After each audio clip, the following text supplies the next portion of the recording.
How upset was Uncle Phil last night?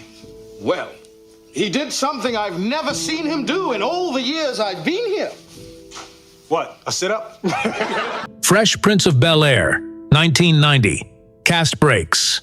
Silence on the Clue fans ignored for 35 years. That's how the laughter started every week.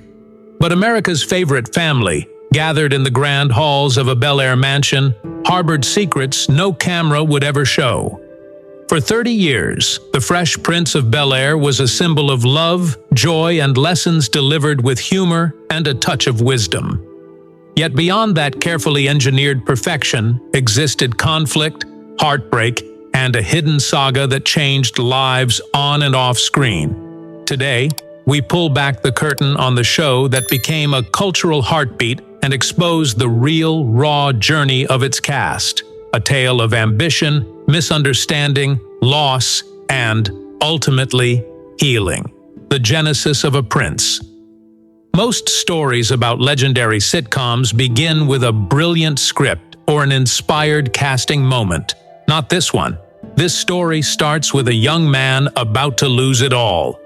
Will Smith was already famous as the Grammy-winning rapper, the Fresh Prince. Together with DJ Jazzy Jeff, he made tracks like Parents Just Don't Understand, a soundtrack of teen life. The money was fast, the cars flashy, the designer clothes plentiful. But Smith, caught up in the whirlwind, neglected a non-negotiable responsibility: taxes.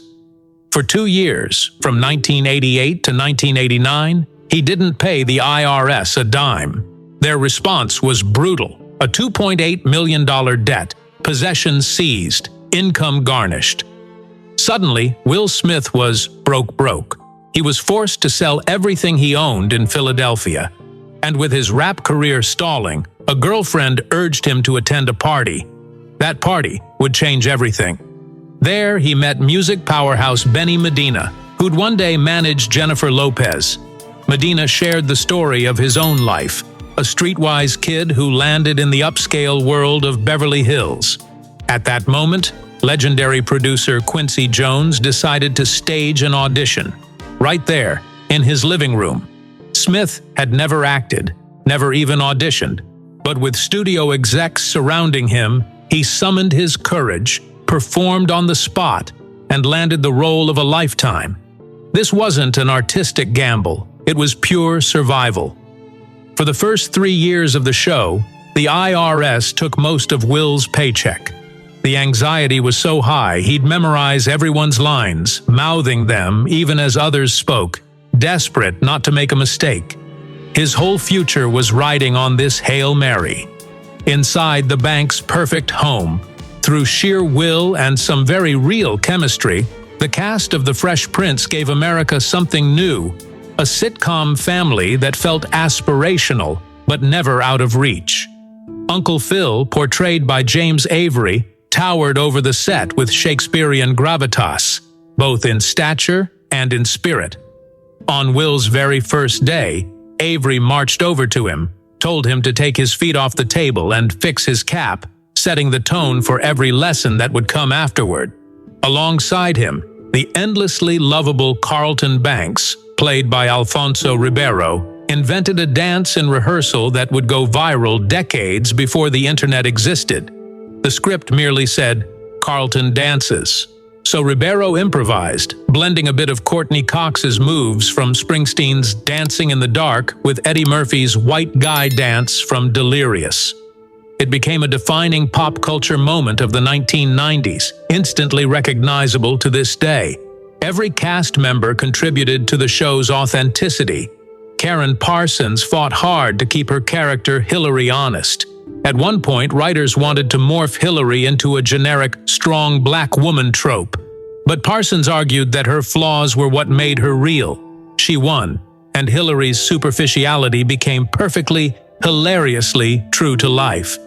This collaboration was rare for network sitcoms at the time, and it shaped the identity of the Banks family, a black family living in luxury without sacrificing tenderness, vulnerability, or connection to their cultural roots. The facade cracks, Janet Hubert's pain. But even perfection manufactured for television can't withstand real-life trauma. In the third season, a silent and devastating struggle was unfolding for Janet Hubert, who played Aunt Vivian. She was respected, strong, witty, the family anchor.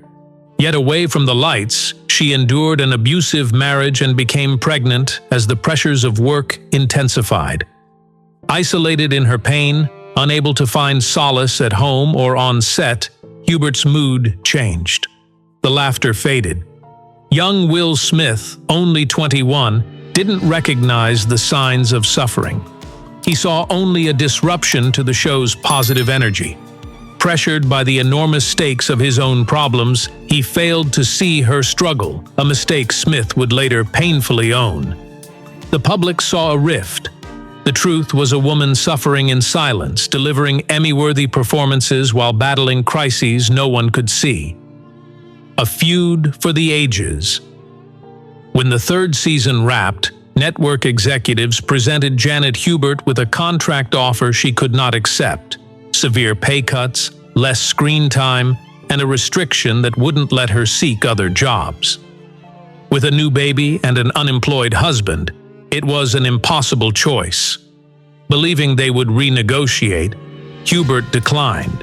They recast the role instead. Rumors painted her as difficult. Will Smith, still reeling from his own high-stakes anxieties, made remarks to the press that branded Hubert as the problem.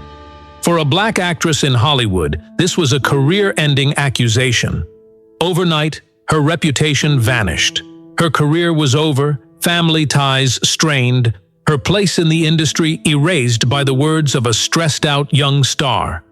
For the next 27 years, this wound would remain open, misunderstood by fans and felt most acutely by those at its center.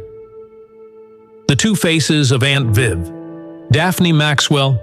Reed stepped into Aunt Viv's shoes, an opportunity she'd originally turned down before the show even aired, skeptical about sitcoms starring rappers. But in round 2, she seized the chance and was cast. Yet the character she inherited was a shadow of the original. Less ambitious, quieter, resigning her professorship to become a stay-at-home mom. The independent, assertive, highly educated Aunt Viv was gone. In her place, a gentler presence, sidelined in storylines and stripped of her previous complexity.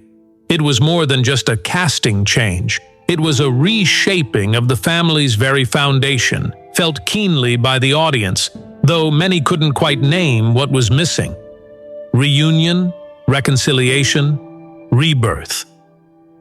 For 27 years, Janet Hubert carried the pain and isolation of her departure. The public feud simmered, the story never fully told.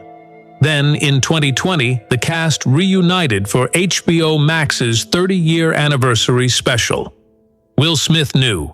This celebration was meaningless without repairing the past. For the first time in 3 decades, Smith and Hubert met face to face. The conversation was filmed.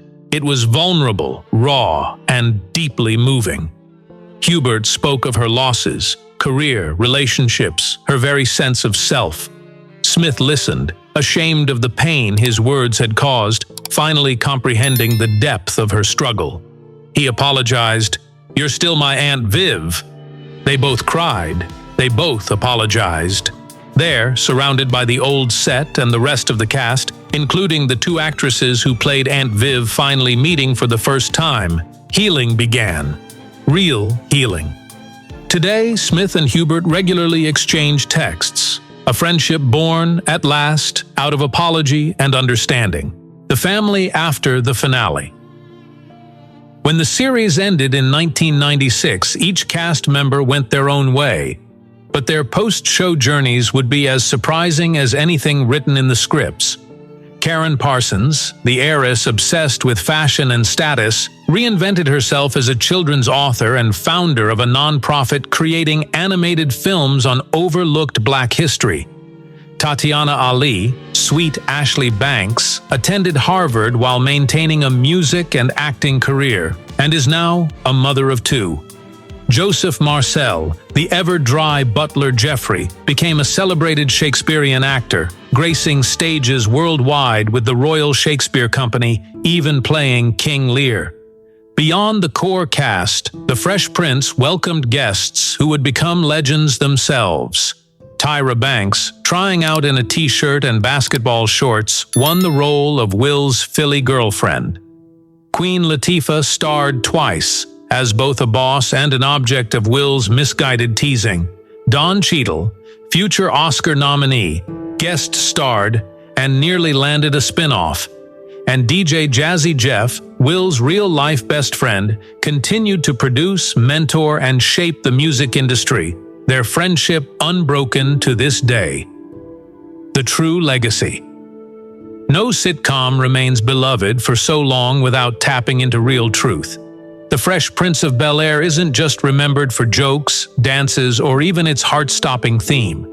It's remembered because it dealt with ambition, pressure, pain, and, most important, forgiveness.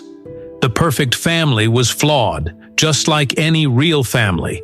They struggled, they disagreed, and they hurt each other.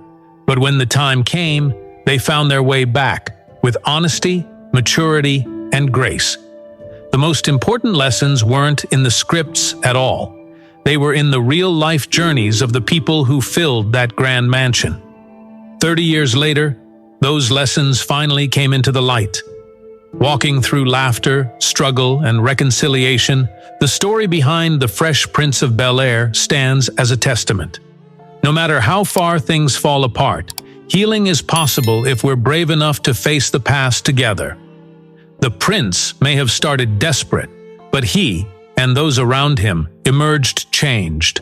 And that is the real legacy of Bel-Air. Not perfection, but perseverance, understanding, and the remarkable, redemptive power of forgiveness.